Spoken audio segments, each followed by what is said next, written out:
Nebojsa for inviting me, and thanks for the opportunity and honor to discuss Jonathan Wolf's book.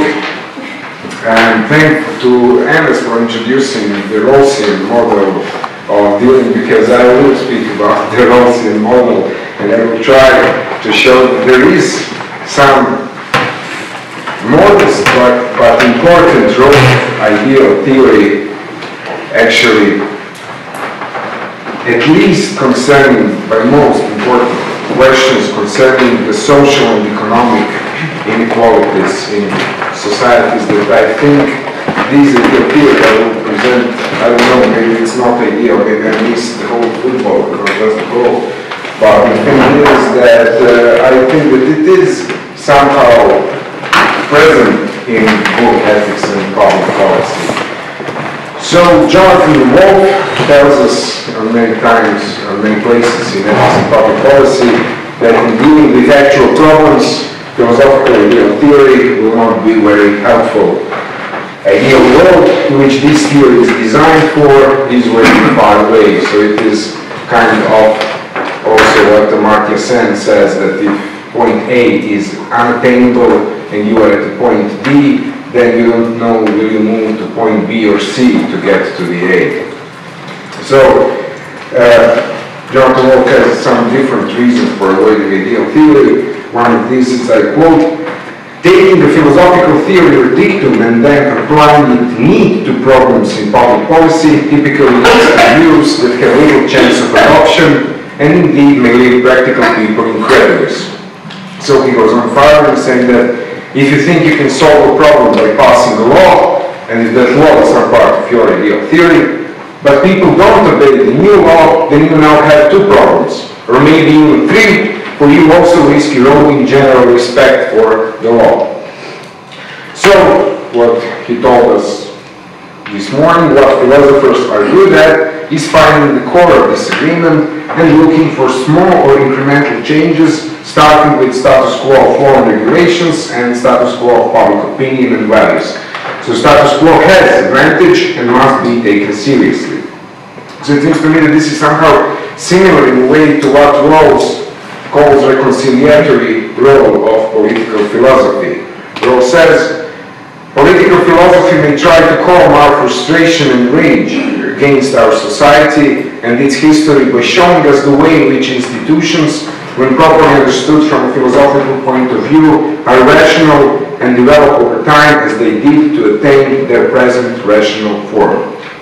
End of quotation. But somehow it seems to me that there are certain issues where philosophers can help by not only finding the core of disagreement, but finding the root or important cause of certain problems that public policy tries to solve. And some of these causes are the product of current status quo of institutional arrangement as a whole. So we must have some point from which we evaluate current status quo and certain vision of how to make it better. Part of the enterprise of political philosophy is to reflect on whether we're doing things the right way or not, to reflect on whether we're a just society or not. And this is something that Rawls adds to the reconciliatory role. He says, when political philosophy acts in this role, meaning reconciliatory, it must guard against the danger of being simply a defense of an unjust and unworthy status quo. This would make it an ideology, a false scheme of thought in Marx's sense. So Rawls says that political philosophy also has another role, and that is orientation role. I quote, political philosophy may contribute to how people think of their political and social institutions as a whole, of themselves as citizens, and of their basic aims and purposes as a society with a history, a nation, as opposed to their aims and purposes as individuals, or as members of families and associations. So orientation role of philosophy, which is, I suppose, the role of ideal theory, helps us also to reveal something that Philip Kitcher points out, and that is the hidden oppression in current status quo. And I quote Kitcher's way of emphasizing this. He says, many citizens in contemporary democracies have little awareness of any failure to live up to the ideals of freedom and of equality in freedom. As these people think about their own lives and those of their friends, neighbors, and associates, they recognize constraints of their behavior, but they do not see these as infringements of liberty. They are nuisances, inconveniences, even real cramping of their ability to pursue their projects, but they are taken as effects of life. The end of quotation. So the important cause of many issues we try to solve, in particular public policies, is actually social and economic inequalities. What we will see, I think that Jonathan Wolff says pretty clearly, at least the problems of crime and health. And this inequality is caused by current institutional status quo. Then by having status quo bias, the philosophers are not only getting their hands dirty, as Jonathan Wolff says, by compromising and corrupting their ideal theory, but they are also getting their hands dirty by maybe sticking bandages instead of healing the real wound. So they will actually get their hands dirty by compromising, but the choice is somehow will they get their hands dirty by sticking bandages or healing the wound, if they are in position to speak to the power, or as Rolf says, to speak to the citizens. But of course the question is how to move forward. And here Jonathan Wolff says in the introduction to Ethics and Public Policy, the best chance for moving forward is to draw more people into a consensus view, so that policy can be more widely endorsed, even if different people's reasons for the policy differ. In this respect, it is worth drawing an analogy with another Rawlsian idea, that of overlapping consensus. So I fully agree with this, but this question becomes the question of justification of policy, and also the question related to stability. So if we are going to deal with social and economic inequalities, then it seems to me that we have to look where the place of overlapping consensus is. If overlapping consensus is at the end, if in the focus of overlapping consensus is certain policy, law, or regulation, then big but inevitable changes needed to deal with the problem of social and economic inequalities will hardly ever be reached or justified. Most of these solutions are seen as a zero-sum game, and there are also other values that people hold that will surely be in contrast to these policies. But also, if the overlapping consensus is at the beginning of the justification process, if in its focus are certain principles of justice, as many Rawlsians thought, which help them to solve actual political questions, then we will have ideal theory Jonathan Wolff tries to avoid, for already mentioned reasons. But I think that actually, following one of the Rawlsians, Jonathan Wolff, I think that we have to start with overlapping consensus. And this actually means starting with certain kind of ideal theory. And Wolff says in one place that speculation about ideals is the start, not the finish. So we do not need ideal theory that will settle and give us solutions to direct solutions to actual political questions, but we need political theory, ideal theory, that somehow provides a framework within which political questions should be addressed. So, how to start if the overlapping consensus is at the beginning? What does it mean? Well, what is in the focus of overlapping consensus? Well, here, I think that in the focus of overlapping consensus should be ideas present somehow in liberal democracies. The core values of liberal democracies, which famously are citizens as free and equal, so freedom and equality, purpose of judgment, reasonable pluralism, and for purposes here most important, society seen as a fair system of social cooperation, meaning the value of reciprocity. So then we somehow divides resources or imagine resources people need in order to pursue autonomous life in accordance with liberal values. What reciprocity requires between free and equal citizens. So then we have some list of primary goods. The Rawls's list of primary goods, which are the famous one, the basic rights and liberties, the freedom to pursue opportunities consistent with their view of the good life, powers and prerogatives of offices and positions of authority and responsibility, income and wealth, the social basis of self-respect, and another primary good which Rawls mentions in few places, and this is leisure. So I will add to this list of primary goods also leisure. We will see that it is somehow a very important primary good. And then when we have these values, we have reciprocity, we have primary goods, then we somehow look at the institutional arrangement and evaluate it according to these political values, primary reciprocity and distribution of primary goods.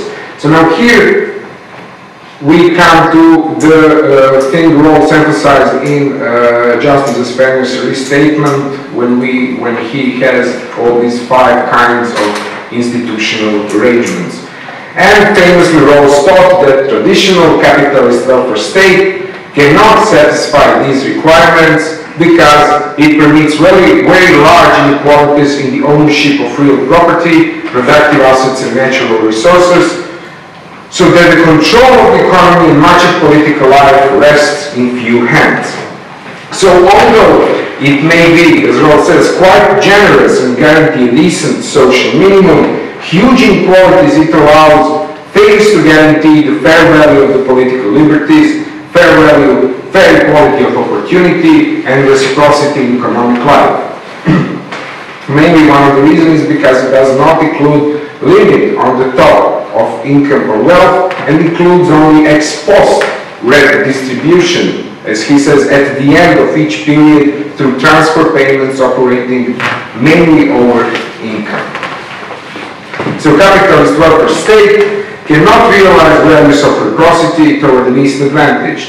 In welfare state, according to Rawls, the least advantaged are considered simply as unfortunate and unlucky, objects of our charity, compassion, and pity, and are not seen as those to whom reciprocity is owed as a matter of political justice, among those who are free and equal citizens along with everyone else. So without economical reciprocity that requires that citizens are above the threshold of basic needs, that economic inequalities become actually inequality in status and produce domination of one group of citizens over others. Of course, as we've seen on the list of primary goods, basic needs go beyond material goods. They include human capital, meaning certain skills, as well as financial capital. So Rawls himself thought that property-owning democracy, I leave it on the side, we can in discussion see why. So he thought that property-owning democracy can satisfy these requirements better. Property-owning democracy, in contrast, demands wide dispersal of capital, human and financial, enactment of significant estate, inheritance and gift taxes to block the intergenerational transmission of advantage, safeguards against corruption of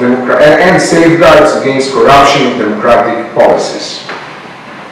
So important point here is that it does not rely on ex post redistribution like welfare state capitalism, but ex ante distribution of assets or property.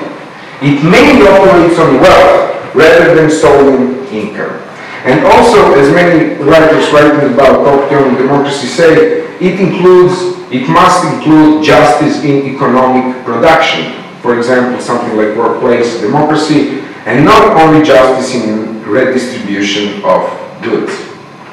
But now there is the problem.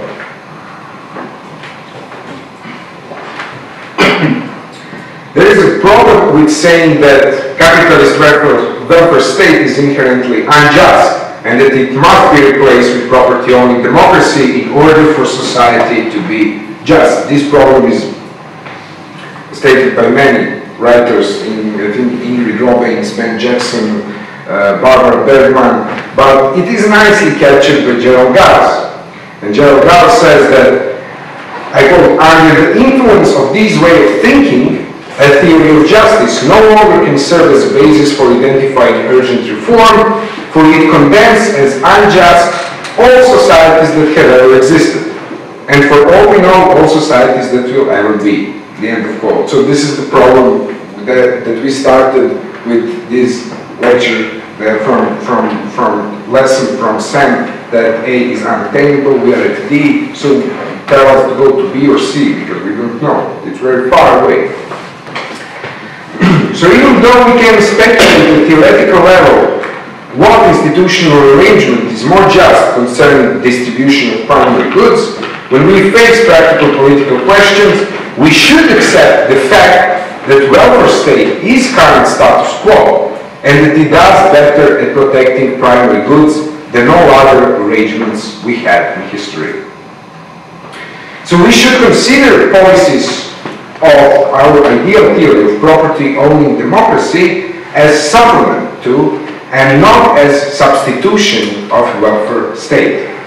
So our aim should be focusing first on welfare state policies. And this is in line with what Jonathan Wolff says in one place, that starting from the status quo does not mean accepting it as it is, but change is more likely if it goes with the grain. So something that it seems to me also important to notice here is that accepting welfare state as status quo does not imply mechanism of adaptive preference formation, as some idealists would say. I think someone like Jerry Coyne. We do not accept welfare state as sweet lemon, for example, because welfare state already has certain regulations and institutions that provide many primary goods, such as healthcare, unemployment insurance, income support for the poor, subsidies for childcare, and good public education.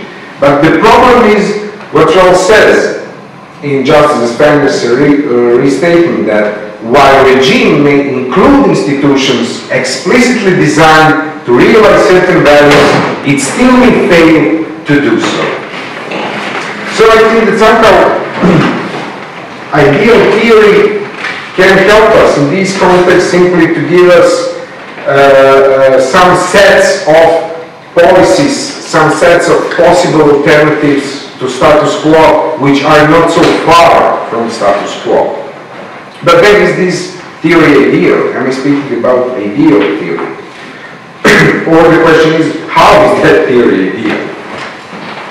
Well, when we detect problems in welfare state, then we will propose solutions that clearly prioritize idea of reciprocity in primary goods over other ideas present in current societies, such as economic growth or economic efficiency, or conceptions of good that, for example, include aggregation of huge amount of wealth. So probably many of these policies will not be part of overlapping consensus if overlapping consensus is meant to be at the end. If in its center is supposed to be a particular policy, law, or regulation itself. We can say that these policies are justified to citizens that give the deliberative priority to reciprocity and primary goods over other values and goods. And these values that we ascribe priority to are something that most politicians and citizens will not explicitly deny. So giving priority to liberal values and primary goods is not in contrast to values underlying liberal democracy.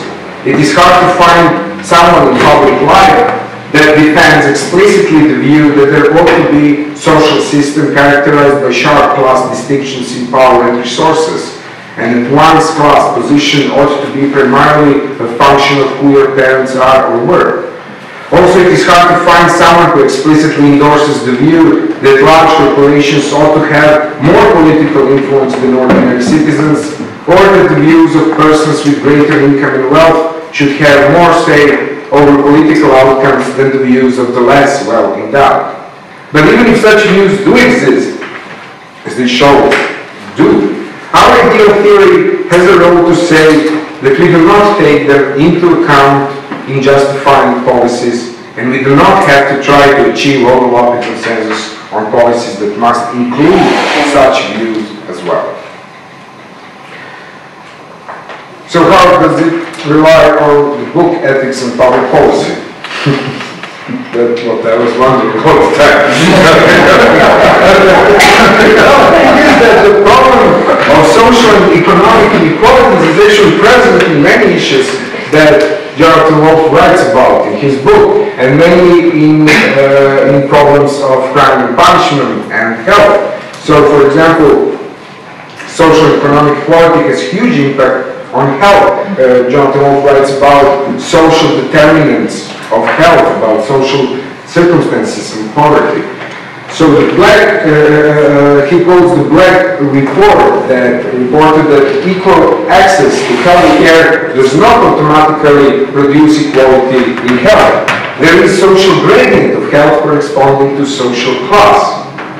So Black report actually argued for massive public investment in anti-poverty action to address health inequality. It is also present in the problem of crime. Wolff mentions the study by Dennis Dorling of the rising rates of murder in Britain in 1980s and 1990s. So during this period in which rates of poverty and income inequality grew, so did the murder rate. And he says not simply poverty, and this is very important, not simply poverty, but poverty and low status in general more affluent society. So the problem of status of inequality, status is problem of relative poverty in contrast to absolute poverty. So it is not only to have fixed social minimum at the bottom. And then I quote further from Ethics and Public Policy. The more extensive a person's social network, job, family, friends, the less likely he or she is to commit a crime. The best way to induce crime is to give everyone a stake in society. In the terms of this discussion, it means either making people feel members of society in such a way that they strongly identify with its laws, taking the laws as their own laws, or by changing their situation so that the criminal record itself would be too damaging.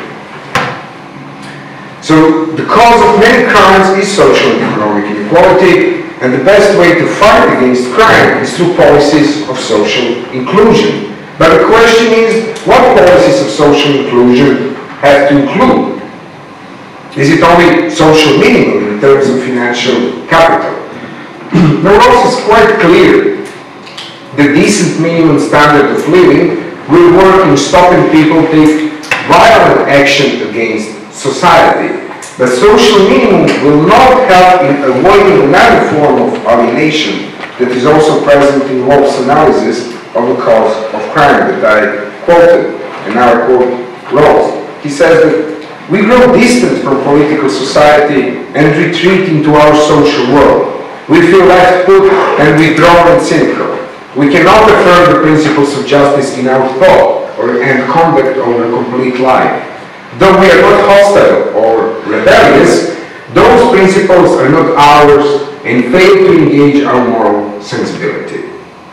So the end of quote. So the problem of social alienation is connected to the primarily the primary good of social basis of self-respect. And policies that aim in raising the level of the primary good will inevitably include more than financial social minimum. They will include development of human capital or of certain skills, or in Stan's world, people's abilities to convert these primary goods into what they're able to be and to do in their lives.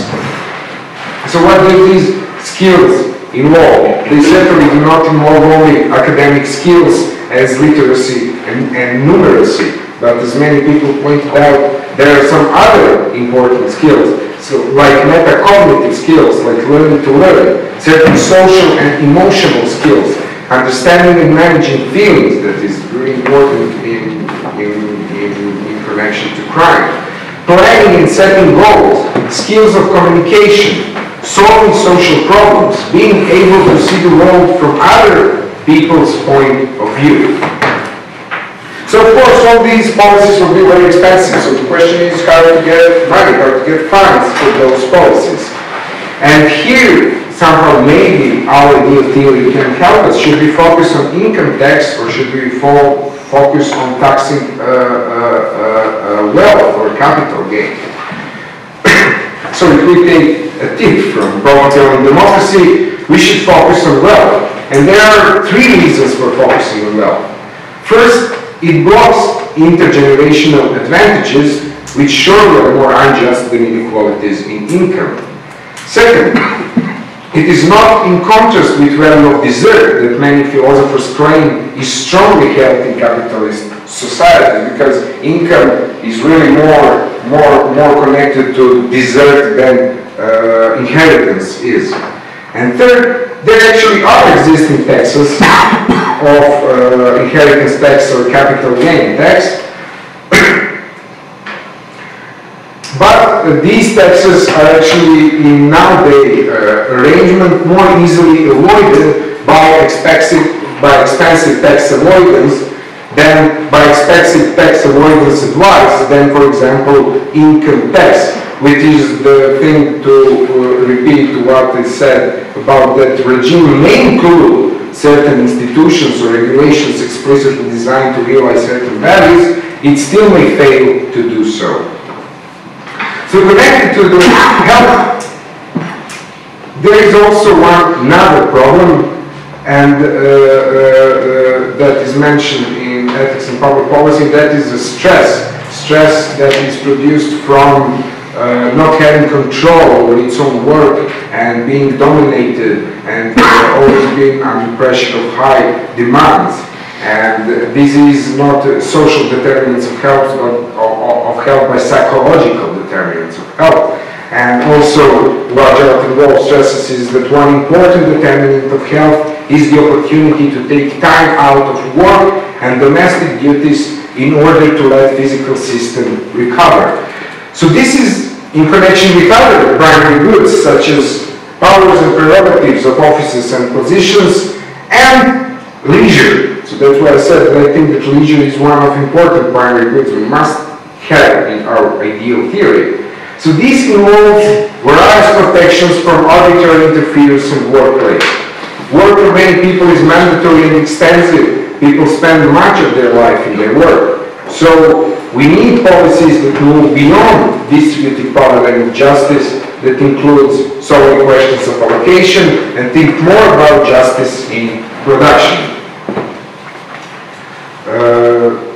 This is something on which I was made young, and one author, his name is Siek, I think, I don't know how to pronounce his surname.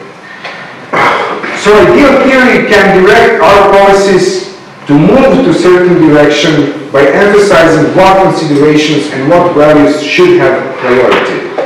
It can tell us that there is no moral value in economic growth per se, as Peter read yesterday in the morning in citing Rawls' correspondence with one Paris. But that there is moral value in keeping jobs.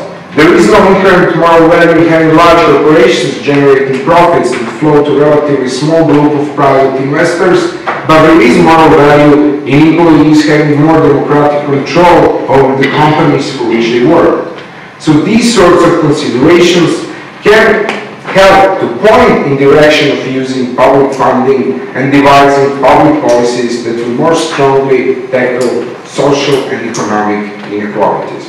So I will just skip some things. I will just say that there is finally one another reason that we should start with overlapping consensus and not end with consensus, is that in this way justification for our policies emphasizes what values our society holds as most important. So insisting on the idea of reciprocity in our economic life, we somehow hope that citizens will recognize each other in identity-forming way that will make stronger common bond of citizenship. Citizens will still disagree deeply about religion, morality, and other matters of personal value. But these disagreements will neither be the deepest source of alienation nor insurmountable. So I think somehow that there is big difference in justification for policies dealing with social and economic inequalities is, for example, that some part of population will get rebellious, and it is good even for rich to accept it. Or, for example, the justification is that more people will have more resources to spend and make one part of society more rich.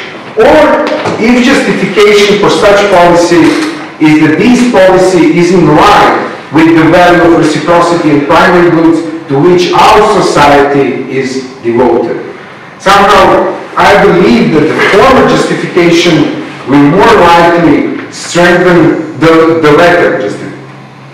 Which is the former and the latter. The second justification will more likely, so the second justification will more likely strengthen the bonds of civic trust or civic friendship that are important conditions for stability of plural societies. This is in line with what Rawls says in the theory of justice, when he says that even utilitarian can come and say, well, slaveholding will never be justified by utility calculus, and then Rawls says, but we don't want it not to be justified by utility calculus.